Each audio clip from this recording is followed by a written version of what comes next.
Hi friends, welcome back to my YouTube channel. ಎಲ್ಲರೂ ಹೇಗಿದ್ದೀರಾ friends? ನಾನು ಇದಕ್ಕಿಂತ ಮೊದಲು ಒಂದು ವಿಡಿಯೋ ಹಾಕಿದ್ದೆ. ನಮ್ಮದು ಉಡುಪಿ ಮಂಗಳೂರು ಕಡೆ ಉಪ್ಪು ಪುಳಿ ದೋಸೆ ಮಾಡ್ತಾರೆ ಅಂತ. ಅದಕ್ಕೊಂದು ಹಿಟ್ಟು ತಯಾರಿಸ್ಕೊಂಡಿದ್ದೆ ನಾನು. ಅದರಲ್ಲಿ ನಾನು ನಿಮಗೆ ಕ್ಯಾಬೇಜ್ ದೋಸೆ ಮತ್ತು ಪಾಲಕ್ ಸೊಪ್ಪಿನ ದೋಸೆ ತೋರಿಸಿದ್ದೆ. ಅದರಲ್ಲಿ ನಾನು ಹೇಳಿದ್ದೆ ನಮ್ಮದು ಬದನೆಕಾಯಲ್ಲಿ ಕೂಡ ದೋಸೆ ಮಾಡ್ತಾರೆ ಅಂತ, ಇದರಲ್ಲಿ ಮುಳುಗಿಸಿ ಕಲ್ ಮೇಲೆ ಇಡ್ತಾರೆ ಅಂತ. ಇವತ್ತು ನಾನು ಅದು ಮಾಡ್ತಾ ಇದ್ದೀನಿ, ನಿಮಗೆ ತೋರಿಸ್ತೀನಿ ಬನ್ನಿ ಹೇಗೆ ಅಂತ. ಇದು ಊರಲ್ಲಿ ಸಿಗುತ್ತೆ ನಮ್ಮದು ಉಡುಪಿ ಕಡೆ ಬದನೆಕಾಯಿ. ಅದನ್ನು ಕಟ್ ಮಾಡಿ ಈಗ ಇಟ್ಕೊಂಡಿದ್ದೀನಿ. ಇವಾಗ ಈ ಹಿಟ್ಟಿಗೆ ಅದನ್ನು ಒಂದೊಂದೇ ಮುಳುಗಿಸಿ ಇದನ್ನು ಬದನೆಕಾಯಿ ದೋಸೆ ಅಂತ ನಾವು ಕರಿತೇವೆ. ಇಲ್ಲಿದ್ರೆ ಇದಕ್ಕೆ ನಾವು ಉಡುಪಿ ಕಡೆ ಗುಳ್ಳ ಅಂತ ಕರೆಯೋದು. ಗುಳ್ಳ ಕಲ್ ಮೇಲೆ ಇಡೋದು ಅಂತ ಹೇಳ್ತೇವೆ. ನೋಡಿ, ಹೀಗೆ ಒಂದೊಂದೇ ಇಡಬೇಕು.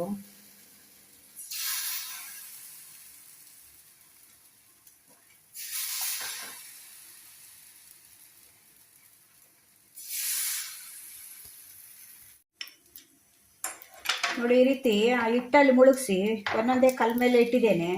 ಇದು ದೋಸೆ ಆಕಾರಕ್ಕೆ ಬರಬೇಕು. ಅದ್ರ ಮೇಲೆ ಈಗ ಒಂದು ಸ್ವಲ್ಪ ತುಪ್ಪ ಅಥವಾ ಎಣ್ಣೆ ಹಾಕಿ ಬೇಯಬೇಕದು. ಒಂದು 2 ನಿಮಿಷ ತಗೊಳ್ಳುತ್ತೆ, ಮುಚ್ಚಿಡಬೇಕು. ನೋಡಿ ಫ್ರೆಂಡ್ಸ್, ಈಗ ಇದು ಈ ಕಡೆ ಈ ರೀತಿ ಆಗಿದೆ. ಈ ಕಡೆ ಅಡಿಯಲ್ಲಿ ಇವಾಗ ಕಾದಿರುತ್ತೆ, ಅದರ ಮೇಲ್ಗಡೆ ಇದು ಕಾದಿಲ್ಲ. ಅವಾಗ ಉಲ್ಟಾ ಹಾಕ್ಬೇಕು ನೀವು ಮತ್ತೆ. ಇದು ಸ್ವಲ್ಪ ದಪ್ಪ ಇರುತ್ತೆ. ಕೆಲವರಿಗೆಲ್ಲ ಇದು ತುಂಬ ಇಷ್ಟ ಆಗುತ್ತೆ. ಅಂದರೆ ಬದನೆಕಾಯಿ ಇಷ್ಟಪಡೋರಿಗೆ ಇದು ಇಷ್ಟ ಆಗುತ್ತೆ.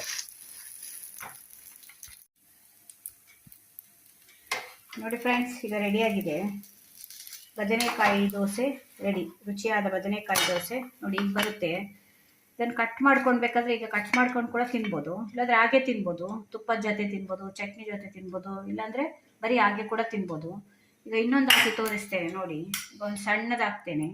ಹೀಗೆ ಬದನೆಕಾಯಿಯನ್ನು ಸ್ಲೈಸ್ ಆಗಿ ಕಟ್ ಮಾಡ್ಕೊಳ್ಬೇಕು. ನೋಡಿ, ಸಣ್ಣ ಸಣ್ಣ ಪೀಸು ಹೀಗೆ ಕಟ್ ಮಾಡಿಕೊಂಡು ಇದು ಇಟ್ಟು ನಾವು ರೆಡಿ ಮಾಡಿ ಇಟ್ಕೊಂಡಿದ್ರೆ ಅದಲ್ಲಿಗೆ ಮುಳುಗಿಸಿ ಈಗ ಕಲ್ ಮೇಲೆ ಜೋಡಿಸ್ಕೊಂಡಾಗ ಬರೋದು ಅಷ್ಟೇ. ಜೋಡಿಸ್ಕೊಂಡು ಶೇಪ್ ಏನು ಬರಬೇಕು ಅಂತಿಲ್ಲ. ನೀವು ಇಟ್ಕೊಂಡು ದೋಸೆ ಟೈಪ್ ಹೇಗೆ ನಾವು ದೋಸೆ ಹಾಕ್ತೀವಿ ಅದೇ ಟೈಪ್ ರೌಂಡಲ್ಲಿ ಜೋಡಿಸ್ಕೊಂಡು ಬರಬೇಕು.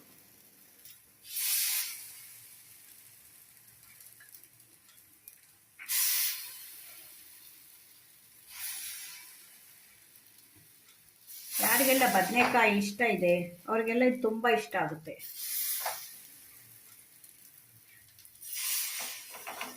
ಟೇಸ್ಟ್ ಕೂಡ ಚೇಂಜ್ ಇರುತ್ತೆ. ಅವಾಗ ಒಂದೇ ಥರ ದೋಸೆ ತಿಂದು ತಿಂದು ಬೋರ್ ಆಗಿದೆ ಅನ್ನೋರಿಗೆ ಇದೊಂಥರ ಚೇಂಜ್ ಇರುತ್ತೆ.